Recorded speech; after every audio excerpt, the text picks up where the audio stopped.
Now to our coverage of protests in some cities of Nigeria over cases of misconduct by the police, particularly the operatives of the Special Anti-Robbery Squad. 24 hours after the Inspector General of Police, Mohammed Adamu, announced the dissolution of SARS, thousands of young persons are demanding stricter measures to check the excesses of the law enforcers. In Abuja, Enugu, Ilorin and Owerri, the story is the same, but first, TVC News' Uzonna Onoye was in Surulere area of Lagos, where he reports that at least one person was killed in the protest on Monday. As early as 9 a.m., roads around the National Stadium was already taken over by hundreds of young persons. As the clock ticked, the numbers grew and soon it was overwhelming, and there was no presence of the police or any other law enforcement agency around here. Placards and other banners still show "End SARS," even 24 hours after the Inspector General of Police had dissolved the now notorious anti-robbery squad. We are protesting against police brutality. These same guys that have been harassing youth are taken to other systems, other departments within the same police force. So they are not changed, they are not reformed, nothing is done to them.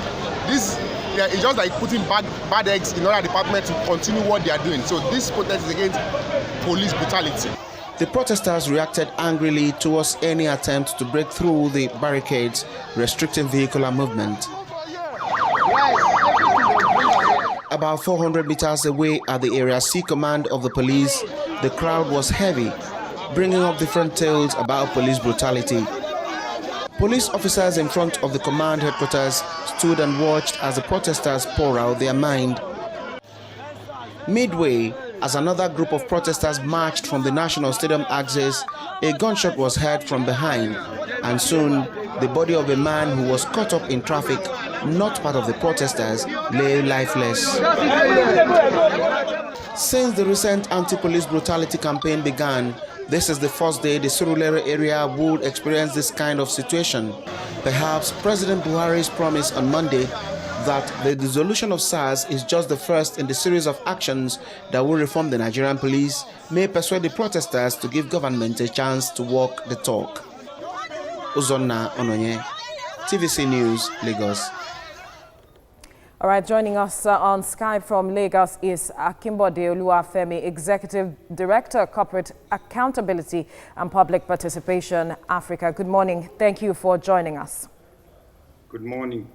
Now, in spite of the President's assurance that the dissolution of SARS is just a step in its effort, in the government's effort to reform the police force, is seeming not to sit well with protesters, because we have seen protests continue even after that announcement. How do you react to this?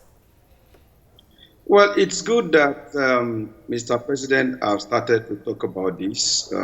We know that our president doesn't talk often, regardless of the enormity of what is going on. But the question then is, why must it always be this cycle that Nigerians will have to shout and shout, people will have to go to the streets, Nigerians have to die needlessly for agitating what is right, and then government then throwing some tokens to them for as a response. Well, I think the problem now is that there is deep mistrust between the citizen and the government. Let me remind you that SARS has been banned at least for upward of about 4 times since 2018. The several IGs have ordered policemen off the roads, no more roadblocks. We've heard that several times. And so Nigerians are not really convinced that when their government officials speak, when the IG gives order to his men, that they are going to, observe those. And the agitators, Nigerians, are very clear this time around that this is not only about end SARS, it's about end police brutality. As a young reporter around 2008 or thereabout, I broke the story of the killing of Shola Macaulay in Victoria Island. A young man just married, his wife just had a baby. He came to Lagos to bury his grandmother, had a brawl with the police. They discovered he had some money on him. He was taken to the police station and brutally murdered. All right. Now, yesterday, while these protests were going on, policemen were still killing Nigerians. So we really need concrete action on the part of this government in terms of bringing the police, regardless of formation, into civil conduct. Before we get to the concrete action or what shape or form it should take, let's quickly look at the aspect of the trust deficit that you mentioned. What would it take to build that and close that gap between the government, the people, and perhaps the police force? I think the first thing to say is that this government should know that Nigerians cannot be ruled as conquered people, and that we have a voice in this democratic setting, and that we're not hallucinating when we're talking about government policies that concerns us, and that for a serious democratic government needs to gauge and listen to the people and respond appropriately. All Nigerians cannot be crazy at the same time. I mean, people do have their brothers, their sisters that suffer from all these things. And so the government should then act. I mean, if people have documentary evidence, video evidence is showing SARS people extorting and killing people, what has the IG done? People want to hear, people want to see that they are being arrested. You know, the level of impunity in the police system is alarming. And you have to, there's what they call the esprit de corps. So even, and they will even tell you when they stop you, I will kill you and nothing will happen. The whole essence of the kill and go military mentality that has been brought into our democratic system, it's what the government needs to address quickly, immediately, so that Nigerians will begin to know that, yes, we are now heading towards the right direction. There's been so much words, so much rhetoric without, action. All right, but will a reform help in handling that? Because a lot of people have called for police reform, and if that will happen, in what form or shape do you think it should come? So if the reform has to happen, it has to be all-encompassing. And I was talking to you about this is not only about SARS, that it's about the police architecture, the police structure itself, the mentality of the training of the average Nigerian policeman who sees himself as the law unto himself once he's carrying an AK-47. So the orientation, the training, the architecture, the structure of the Nigerian police. This is the time for us to talk about community policing. This is the time for us to talk about state police. This is the time for the Nigerian police to know that, look, you can't tackle cyber crime by wielding guns on the street. You need an IT-based infrastructure to tackle modern day crimes. This is very encompassing, and Nigerians should be allowed to contribute into what kind of reforms that they're planning. Of course, we just said they're going to be reforms there, yet the scope of Akimbode Oluwafemi, thank you so much for speaking with us. Thank you so much. Looking at the whole protest, a lot of people will like to believe that this has been so far hijacked by bad elements. Looking at President Buhari's speech now, do you think all the promises that he has made to the people will be achieved, especially as it relates to the reformation of the police? First, let me disagree that meant the protest being hijacked by elements.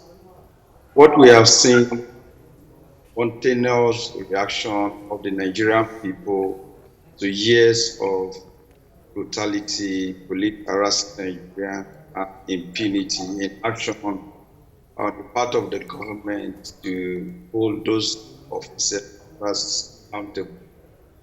And so Nigerians have the right to take the street to reclaim their rights, which is exactly what they are doing. Let's tell you that, yes, it's good that the president is talking now, but words are not enough. We've heard this all over again. SARS was banned or has been banned serially up to 4 times, and nothing happened. Nigerians to see concrete action. We want to see this government prosecuting people who are killing fellow Nigerians, regardless of whatever military or police or functions of government that they serve. see that today, those officers killed in Lagos yesterday that killed in Osun, are not just with that, those that in Nigeria, Delta, anywhere in any part of this country, are brought to justice. That's exactly what I mean. And there's complete reform of the Nigerian police, from recruitment to training to the police architecture itself.